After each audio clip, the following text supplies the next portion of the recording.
30 तारखेनंतर लॉकडाऊन उठणार का? तर अत्यंत स्पष्ट शब्दात नाही. मग काय होणार? असंच राहणार का? तर तेही उत्तर नाही आहे. आपण गेले 15-20 दिवस अनुभवतो आहोत.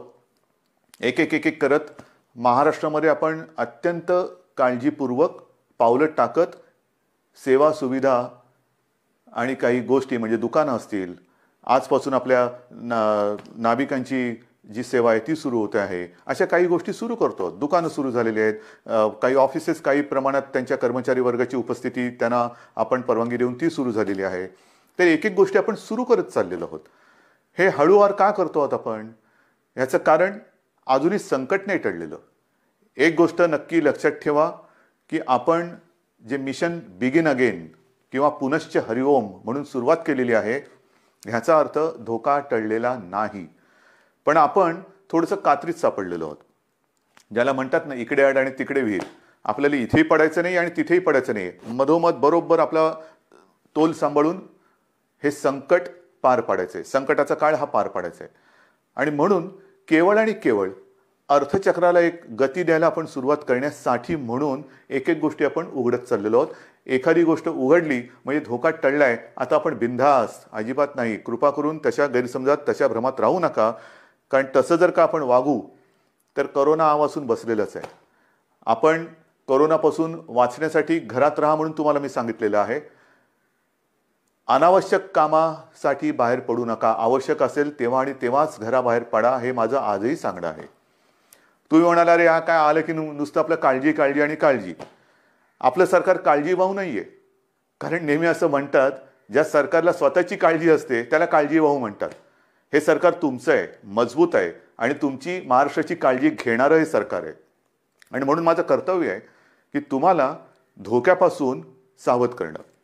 बाहेर जर का आपण पडलो आणि बिनधास्त वावरलो तर धोका आहेच. प्रत्येक पावलावरती धोका आहे. मला एका गोष्टीचा नक्कीच अभिमान आहे की माझे सगळे महाराष्ट्रातले बांधव, माता भगिनी ह्यांचा सगळ्यांचा माझ्यावरती, आपल्या सरकारवरती विश्वास आहे. आणि जे जे काही सरकार सांगतंय त्या सूचना तुम्ही पाळता आहात, म्हणून मला तुमचा अभिमान आहे. हे करत असताना काही ठिकाणी जसं आपण लोकलची मागणी केली होती, त्या लोकल सुरू झालेल्या आहेत. मुंबईमध्ये ग्रामीण भागामध्ये उद्योगधंदे सुरू झालेले आहेत. तिथे सुद्धा लोकांचं येणं जाणं सुरू झालेलं आहे. विशेष म्हणजे जो शेतकरी, ज्याचा उल्लेख मी सुरुवातीला केला, तो शेतकरी आपण सगळे लॉकडाऊनमध्ये घरी असलो तरी सुद्धा न थकता, न थांबता आपल्यासाठी मेहनत करतोय, घाम गाळतोय, जमिनीत राबतोय, भूमीमध्ये राबतो आहे, अफाट मेहनत करतोय. त्या शेतकऱ्याच्या सोबत आपण आहोत आणि आपण राहिलं पाहिजे. मला कल्पना आहे की जसजसा हा सीझन आता पुढे सरकतोय, महाराष्ट्रातल्या ग्रामीण भागात, मग मराठवाडा असेल, विदर्भ असेल, काही ठिकाणावरून तक्रारी आलेल्या आहेत आणि त्याची गंभीर दखल आपण घेतलेली आहे. तक्रारी कोणत्या आहेत? बोगस बियाणं. हे दुर्दैव आहे. हे दुर्दैव आहे. ह्याचं कारण शेतकरी हा, एकतर शेतकऱ्याची अवस्था सगळ्यांचीच सारखी झालेली आहे, रोजगारच नाहीये. तरी देखील मागचा पुढचा विचार न करता हा शेतकरी आपल्यासाठी मातीत राबतोय हे आपल्याला सर्वांनाच माहिती आहे. मरमर मरून, राब राब राबून, अफाट कष्ट करून जे बियाणं त्यांनी पेरलं ते बियाणं उगवलंच नाही. मग काय करायचं? दुबार पेरणीचं संकट आलं. आणायचे कुठून पैसे?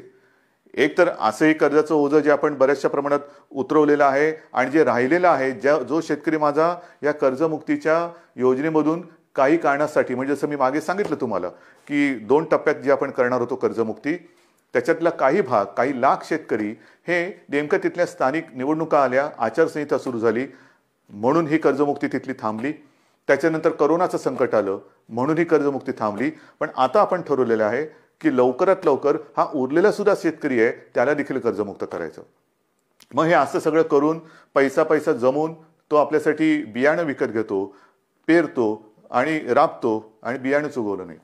पण मी माझ्या शेतकरी दादांना सांगू इच्छितो की तुम्ही काळजी करू नका. हे सरकार तुमचं आहे. ज्यांनी तुम्हाला फसवलेलं आहे ते कायद्याच्या कचाट्यातून सुटणार नाही. त्यांच्यावरती गंभीर गुन्हे दाखल करून त्यांना सजा तर होईलच, पण जे नुकसान तुमचं झालेलं आहे, त्यांनी केलेलं आहे, त्यांच्याकडनं तुम्हाला हे सरकार नुकसान भरपाई सुद्धा मिळून दिल्याशिवाय राहणार नाहीये. काळजी करू नका. हे सरकार म्हणजे असं बेवारशाचा कारभार नाहीये, कोणी यावं आणि माझ्या महाराष्ट्रातल्या जनतेला फसून जावं, अजिबात नाही चालणार. ज्यांनी ज्यांनी शेतकऱ्यांना फसवलेलं आहे त्यांना शिक्षाही होणार, त्यांना शिक्षाही करणार. आणि म्हणून मला असं वाटतं की एक एक एक संधपणा जो आपल्यामध्ये आहे तो फार महत्त्वाचा आहे. मला विशेष धन्यवाद आणखीन सर्व धर्मियांना द्यायचे आहेत, सर्व धर्मीय. मग त्याच्यामध्ये माझे हिंदू आलेच, मुस्लिमही आले, ख्रिश्चनही आले, शीख पंथी आले, सगळेच आले. ह्याचं कारण मी मागे आपल्याशी बोललो होतो. साधारणतः शिमगा म्हणजे होळी झाली, शिमगा झाला आणि कोरोनाची बोंबाबोंब सुरू झाली, ती अजूनही कायम आहे. सगळ्यांनी मग तो ईद असेल, मग आपली रामनवमी असेल, आता तर मुख्य म्हणजे आषाढीची वारी, आषाढी एकादशी आता परवा आहे, मी चाललोय. पण सगळ्यांनी आपल्याला एक सामाजिक भान ठेवून हे उत्सव अत्यंत शिस्तबद्ध पद्धतीने जसं सरकार सांगते तशा पद्धतीने ते आता साजरा हा शब्द विचित्र आहे, पण घरातल्या घरात का होईना साजरा करतात. सगळ्यांनाच धन्यवाद दिले पाहिजेत. आपल्या परंपरा आहेत, आषाढी एकादशीची परंपरा, वारीची परंपरा ही किमान 700-800 वर्षापूर्वीपासूनची आहे. आणि आपल्याशी मी आज बोलताना 2020 साल सुरू आहे. मला 2010चं साल आठवलं. 2010 साली मी पांडुरंगाचं दर्शन घेतलं. कसं घेतलं आपल्याला माहिती आहे. मी हा संपूर्ण वारीचा पाठपुरावा केला, पण मी वारीत प्रत्यक्ष सहभागी न होता हेलिकॉप्टरमधून सहभागी झालो आणि एरियल फोटोग्राफी केली. त्याचं पुस्तकसुद्धा मी आपल्या चरणी तुम्हाला मी सगळ्यांना अर्पण केलेलं आहे. पाहावा विठ्ठल. मी विठ्ठल पाहिला, नक्की पाहिला. मंदिरात जाऊन नाही पाहिला कारण मी हेलिकॉप्टरमध्ये होतो, पण अथांग पसरलेल्या त्या वारकऱ्यांमध्ये मला ते विठ्ठलाचं विश्वरूप दिसलं. माझ्यासारखा भाग्यवान मीच असेन. विश्वरूप ज्याला म्हणतात ते विश्वरूप काय असतं ते विश्वरूप मी त्या वारकऱ्यांच्या रूपात पाहिलं. देहभान हरकून हे वारकरी विठूनामाचा गजर करत चालत असतात. अक्षरशः देहभान हरकलेले असतात. म्हणजे कशाचं काही त्यांना सगळं जग आजूबाजूला आहे नाहीये, नाही, बस विठू माऊली विठू माऊली विठूनामाचा गजर करत ते चालत असतात.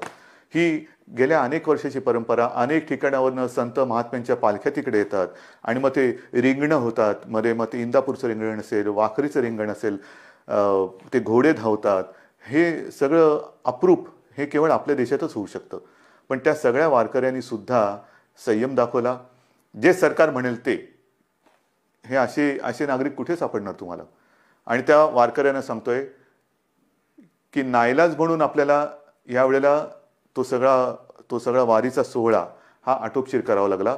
पण मी आपल्या वतीने आपल्या विठुरायाला साकडं घालायला जाणार आहे, नक्की जाणार. विठुरायाला मी साकडं घालणार की विठुराया हे काय आहे, कोणते दिवस आहेत, कशी दिवस आहेत, कशी परिस्थिती आहे.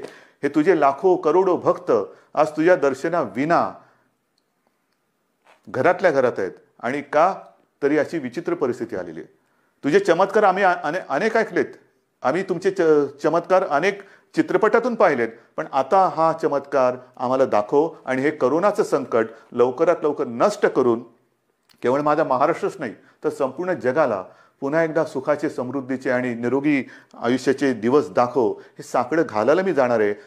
वारकऱ्यानो, आशीर्वाद, तुमचे आशीर्वाद माझ्या पाठी असू द्या की ते आशीर्वाद घेऊन मी विठुरायाचे आशीर्वाद घ्यायला जाईन. आणि मला खात्री आहे तुम्ही जर मागे उभे राहिलात ना तर आपली विठू माऊली सुद्धा त्या माझ्या साकड्याला यश दिल्याशिवाय राहणार नाही.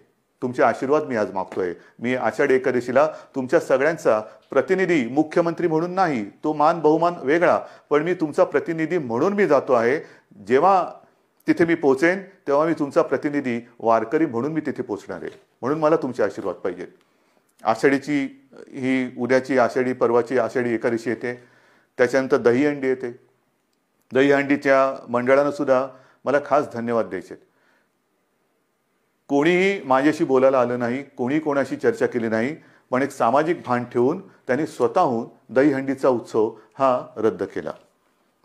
ह्यालाच म्हणतात एक सामाजिक जाणीव, सामाजिक भान. शेवटी उत्सव म्हणजे काय, कोणासाठी उत्सव, आनंदासाठी असेल, पण जर हे संकट चहूबाजूनी आपल्याला वेढून टाकत असेल तरी देखील आम्ही उत्सव साजरे करतोय, हे असा आंधळेपणा नाही उपयोगाचा. मग दहीहंडी झाल्यानंतर मी काल परवाकडेच गणपती उत्सवाबद्दल एक आपल्याला विनंती केलेली आहे. कारण जसं वारीची परंपरा आहे, दहीहंडी आपल्याकडे साजरा होतोय, मग गणपती बाप्पा येणार, मग नवरात्री येणार, मग दिवाळी येणार, त्याच्यामध्ये ईद येणार, मग आपल्या मुंबईमध्ये माउंट मेरीची यात्रा येणार. हे सगळे सणवार हे सगळ्या धर्मियांचे हे आता येणार, हे येणार. पण त्याच्यामध्ये जर का आपण आपलं सामाजिक भान पाळलं नाही तर ज्या संकटाशी आपण लढतो आहोत त्या संकटाला आपण आपला दरवाजा उघडा करून देतो आहोत. म्हणून मी गणपती उत्सवात सगळ्यांना विनंती केलेली आहे. एक तर सर्व मंडळांची मी बैठक घेतली आणि त्यांना सुद्धा मला खास धन्यवाद द्यायचे की सर्व मंडळांनी एक सुरामध्ये सांगितलं की उद्धवजी, सरकार घेईल तो निर्णय आम्हाला मान्य आहे. तुम्हाला सुद्धा मी मनापासून नमस्कार करतोय.